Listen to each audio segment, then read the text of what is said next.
Good morning, students. Today we will start new poem in English, Unit 2, The Kite. This is very interesting poem and you will surely love it. Now before we start this poem, I would like to ask you one question. Have you ever tried to fly the kite? If yes, then on which festival you generally fly the kite? Yes, we generally fly the kite on Uttarayan. So, in this poem, you will learn about a kite and how it flies in the sky. Okay? Children, let's read the first stanza of this poem. How bright on the blue is the kite when it's new.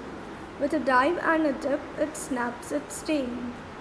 Then soars like a ship with only a sail, as over tides of wind it rides. Climbs to the crest of gust and pulls, then seems to rest as wind falls.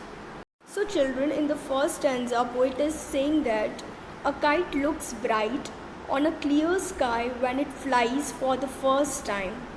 It moves with softness and force together at the same time to fly, make its tail to create a cracking sound in the air. Such moves help it to float in the sky just like waves rising and falling. With a sudden blow of the wind, it goes up to the highest point in the sky in a wavy manner, the way a ship moves in the ocean. But as soon as the wind slows down, it seems as if it has stopped there to rest. First stanza में poet कहते हैं कि how bright on the blue is a kite when it's new. जब आप new kite को fly करते हो, on the blue मतलब स्काई, और जब न्यू काइट स्काई में फ्लाई करती है तो वो बहुत ही ब्राइट लगती है. ब्राइट मतलब कि वो बहुत ही शानदार लगती है. With a dive and a dip it snaps its tail. Snaps मतलब एक क्रैकलिंग साउंड. तो जब आप काइट को फ्लाई करते हो तो वो डाइव भी करती है, फिर वापस डिप करती है. डाइव एंड डिप क्या होता है हम देखते हैं. स्नैप का मतलब एक अलग से काइट की जो टेल है उसमें से एक अलग साउंड आती है. Now let's see some meanings. First is dive and a dip. Dive and dip is to go into water with a force and softness together. आपने देखा होगा जो स्विमर्स होते हैं वो वाटर में डाइव करते हैं, डुबकी लगाते हैं. ओके. स्नैप का मतलब होता है क्रैकिंग साउंड. एक अलग से साउंड आता है. यहाँ पे जो काइट है उसके टेल में से अलग से क्रैकिंग साउंड आता है, उसे स्नैप बोलते हैं. ब्लू वैसे तो एक कलर का नेम है, but here it is use for clear sky without clouds.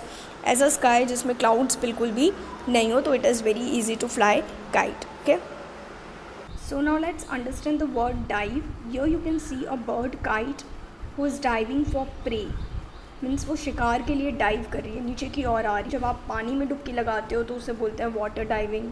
और जो बर्ड थी वो अपना प्रे के लिए नीचे की ओर आ रही थी, तो वो भी एक डाइविंग है. This is known as sky diving. Sky diving क्या होता है, जिसमें आप स्काई से नीचे की ओर जंप करते हो. And one more is scuba diving, where you jump into the ocean to see beautiful things which is inside the ocean. Okay, so these are types of diving. Diving का next word जो है वो dip. Dip मतलब कि कोई चीज़ को डुबोना. जैसे आप बिस्किट को डिप करते हो टी में या मिल्क में. सिमिलरली आप गंगा स्नान करने जब जाते हो तो वहाँ पे भी आप डुबकी लगाते हो. ओके, तो that is known as dip. उसे बोलते हैं डिप करना. एक काइट को शिप के साथ कंपेयर किया है. जैसे शिप जो है वो सेल करती है किस पे, वेव्स पे. वेव्स मीन्स जो टाइड्स है उस पे आपकी शिप जो है वो सेल करती है. Similarly your kite also sail in wind. With the help of wind your kite sails in sky. Now, as over tides of wind it rides, climbs to the crest of a gust and pulls. तो जैसे जो ship है वो tides के through cell करती है, वैसे kite जो है वो विंड के थ्रू सेल करता है. और क्रेस्ट का मतलब होता है हाईएस्ट पॉइंट.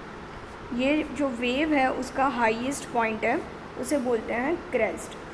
सिमिलरली जो काइट है वो भी विंड की हेल्प से बहुत ज़्यादा हाइट पे चला जाता है, हाईएस्ट पॉइंट पे चला जाता है. Seems to rest his wind falls. तो पहले तो जो काइट है वो विंड की हेल्प से एकदम हाईएस्ट पॉइंट पे चला जाता है, फिर जैसे ही विंड फॉल्स मतलब जो विंड है उसकी स्पीड कम होती है तो जो काइट है वो रेस्ट करने लगता है। ऐसा लगता है कि मानो जो काइट है वो थोड़ी देर के लिए स्टॉप हो चुका है।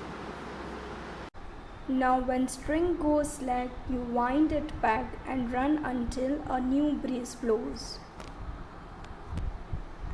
And its wings fill and up it goes. How bright on the blue is a kite when it's new. So now poet says that when the thread tied to the kite loosens, the flyer run and rolls it back. He waits till a new air blows again and fills its wings with air again to help it fly high.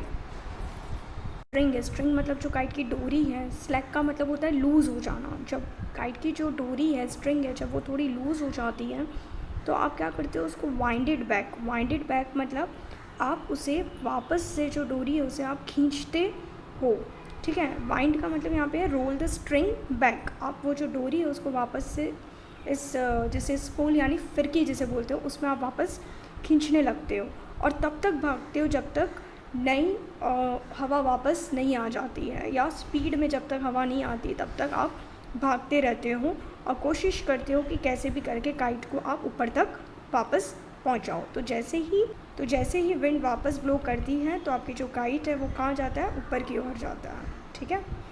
How bright on the blue is a kite when it's new. और वही बताया है कि आपकी जो kite है वो वापस से बहुत सुंदर लगने लगती है जब वो बहुत ही नई होती है। A thing you never will see when it flaps on a string in the top of a tree. It says that a kite looks very bright and beautiful in a clear sky, but when it gets struck on a tree top, it gets torn and gives a poor worn out look, which is not liked by anyone. Last इंसान में poet बोलते हैं कि जब kite new होती है तब तो वो बहुत ही ब्राइट लगती है, ब्यूटीफुल होती है और हर कोई उसको फ्लाई करना चाहता है, लेकिन जैसे ही काइट कोई ट्री में स्टक हो जाती है या रेजिडर मतलब वो फट जाती है तो उसकी तरफ कोई देखता भी नहीं है। तो ऐसा नहीं होना चाहिए। आप नई चीज़ों से जितना प्यार करते हो उतना ही आपको पुरानी चीज़ों से भी प्यार करना चाहिए, उतना ही इम्पोर्टेंस आपको ओल्ड थिंग्स को भी देना चाहिए। ये सेम सिचुएशन हमारी लाइफ में भी होती है।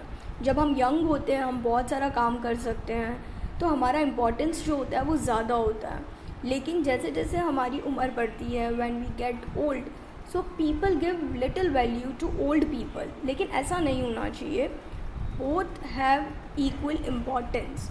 तो ये पोएम हमें ये सिखाती है कि हमें नई चीज़ों से अगर हमें लगाव है तो पुरानी चीज़ों से भी हमें लगाव होना चाहिए। Okay, so this was a wonderful poem written by Harry Behn. Who is the writer of this poem? Harry ban.